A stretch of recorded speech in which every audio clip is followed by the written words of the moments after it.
Ya, Saudara, Mahkamah Agung Republik Indonesia lewat kepanitraannya kini menerbitkan salah satu terbitannya, ya ini adalah Garda Peradilan Indonesia Law Reports, di mana ini merupakan salah satu bentuk publikasi dari Mahkamah Agung terkait dengan edukasi dan perkembangan hukum-hukum di Indonesia. Dan terkait dengan hal tersebut, saya sudah bersama Panitera Mahkamah Agung Republik Indonesia, yakni Pak Heru Pramono. Selamat siang, Pak Heru Pramono. Selamat siang, Mas Beni. Ya Pak, boleh dijelaskan terkait dengan latar belakang dari pembuatan atau penerbitan dari Garda Peradilan Indonesia Law Reports ini? Ya, Mas Beni, jadi sebenarnya dari sekitar 31 perkara yang ditangani, 31.000 perkara yang ditangani oleh Mahkamah Agung, sebenarnya kan banyak putusan-putusan yang bagus, yang mengandung penemuan hukum baru, yang mencerminkan arah perkembangan hukum, kemudian ada putusan-putusan yang bisa menjawab persoalan dinamika masyarakat, kemudian juga ada persoalan baru yang belum diputuskan, itu ada putusan yang menarik seperti itu, sayang kalau dilewatkan ininya ya.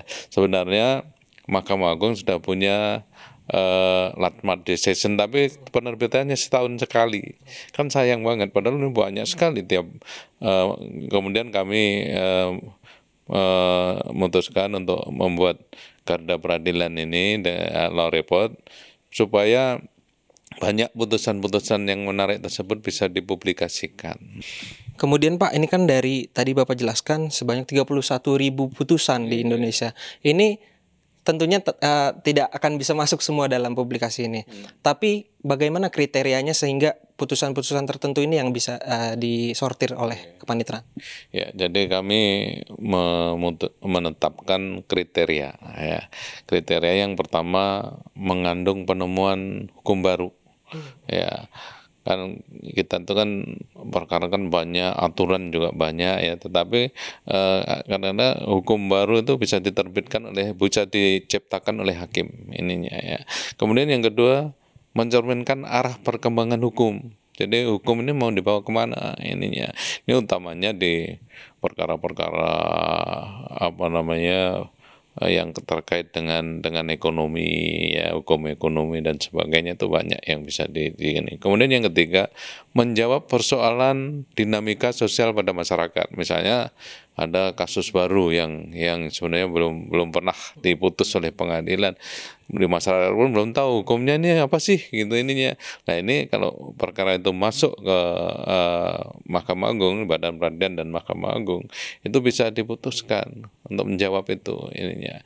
Kemudian yang keempat, memutus persoalan baru yang dulu belum pernah ini ada persoalan ini ya, ternyata ada. Misalnya dengan perkembangan teknologi informasi itu kan ada banyak kasus-kasus, misalnya bisa judul, bisa arisan online dan sebagainya, itu kan hal yang baru yang harus diputuskan, dan ini menarik untuk dipublikasi supaya masyarakat tahu, dan juga tadi Mahkamah Agung termotivasi untuk membuat menyusun putusan yang berkualitas ya, saya kira begitu.